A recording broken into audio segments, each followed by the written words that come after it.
已经有300多年历史的台南埔仔店，最近有设一个文物馆，展览900件国家级的文物。上界特别的，就是有6姓潘丽水所画门神，这拢是修复了后头一摆对外公开。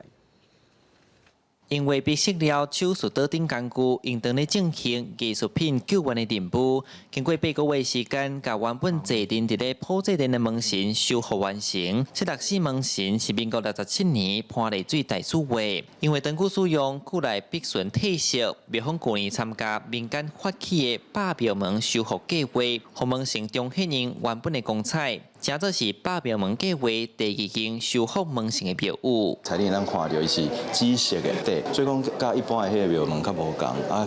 伊的这个顶头的这个用色上面嘛较缤纷，修复的成果做成一对迄个盛开的一对玫瑰安尼。王爷庙埔仔店已经有355档的历史，因甲原本老人会场地收回来，开200多万重新整建来设文物馆。馆内1楼除了展示潘丽水大师的门神，2楼有900件的珍贵文物，不论是日本时代岛群、药签筒，也是大正3年的大型牛线。